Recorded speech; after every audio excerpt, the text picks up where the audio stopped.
we Karari. Karame. Ndakubwira umagaze hejuru. Ese Karari, amakuru y'umwana wanjye Sharukani bimeze bite ko tudaheruka kuvuga? Ibyo bundi twaravuganye nuko nibagiwe kubikubwira. Mwavuganye gwiki se ahubwo amakuru meza. Ndumva ugiye kuma amakuru meza muri ano masaha. Ubwo duheruka kuvugana muri iki cyumweru yambwiye ko yenda kuza ahubwo tube tumwitegura. Yakubwiye ko yenda kuza se? Iyo ni inkuru nziza rwose umbwiye muri ano masaha. Ahubwo rero fata umuhoro tujya gutema ibitoki azasanga twamwengeye urwagwa reka rukunda kubi. Umuntu uvuye kwiga muri Amerika arakibuka kunywa rwa bitoki. Urwagwa ntabwo yayihereza. Urwagwa yakundaga kubi n'uwase. Reka njye kuzana umuhoro. Nabonye mu gishanga harimo n'ibitoki bikomeye. Gusa rwose ugenzwe n'uwo muhoro ntagufashe guca ibyo bitoki. Twitegura umuhungu wacu Sharukani. Sharukani rwose urwagwa ntabwo yaruhereza. Genda nyaruka ahubwo. Reka amaguruke.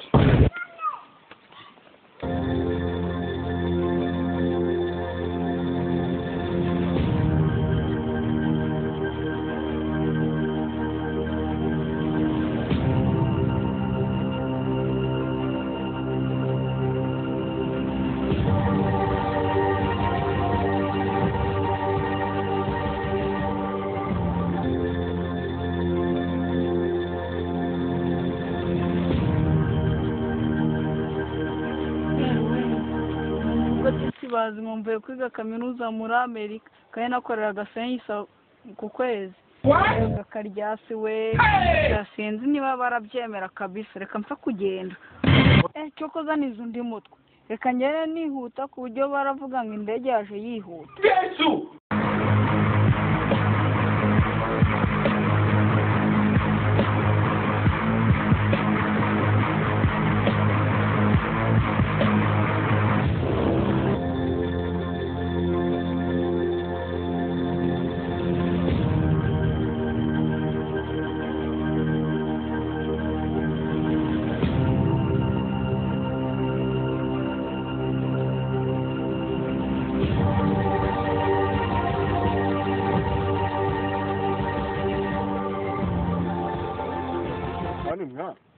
uvuye muri Amerika vuba uvuye muri Amerika vuba koko wesa ilusiya korea komprome sikata kivuga ikinyarwanda man twe twarize twe tuvuye muri Tanzania vuba tatizo na uzaza ine kumekuwa najua ina dokta wengi ina dokta wanga ina kumresha Afrika sasa fokini ila Kongo ni matekete na pata na mimi tunapenda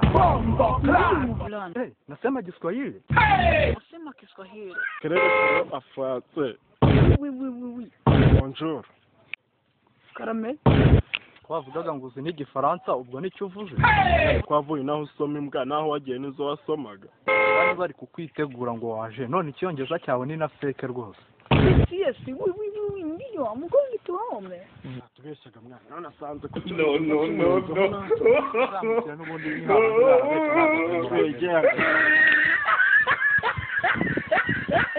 amaherezo baramvumbura kuko icyongereza mperukana icyo neze ndi muri garidiyene ariko babesha wana n'igishinwa ndakivuga cyahaya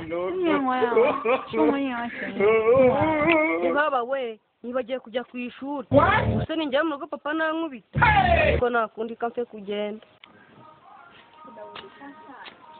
Nikosha kutagiye ku ishuri iki cyatumye utajya ku ishuri sha amafaranga aragaruta amashuri kuza ngumurageze bombo class ufite ibihumbi 6 ibihumbi 4 bisigaye nzabigukubitera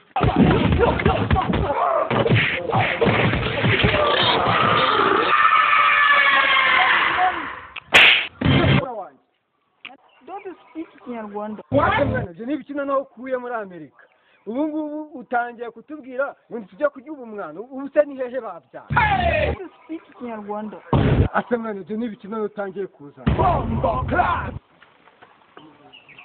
no ngo ni none rekiza Esko kera nabonaga banonora amaguru y'inkoko njya amaguru y'inkoko ndayakura ariko n'inkoko zaciye oui niyo oui comment ça va y'umuperi oui jontaso ariko none abana barananiye njya kujya amapere umuntu w'umugabo narakubyaye ni ndakwishyurira wiga i Kigali wiga kaminuza i Butare ujya kwiga hanze muri Amerika nawe mwishyura none uzi umwana ujya kurya amapera. Mimi nakisema na Kiswahili mzee. Tangiye kumbwira ngo muze narakwibyari urabona nshaje sha. Bombo class. Ahubwo mwana ujya kujya kubyihore. Hari urwagwa twe twaguhishiye ahubwo reka mamagare nyoka rukuzanire. Uruki? Ego we ninyate nari mfite ahubwo ihute watinze. No. Rwanda urabona n'icyongereza. Yes, take you. Inzara irakwishe.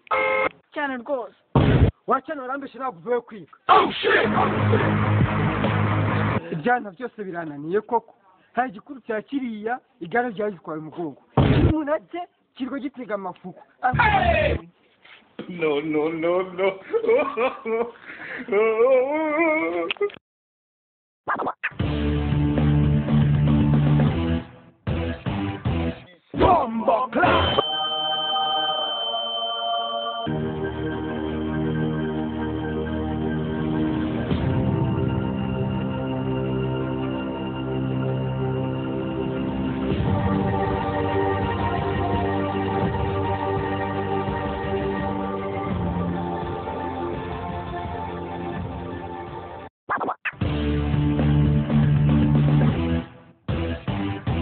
Bombo class. Nabamenyemo amafaranga ku bufatanye nande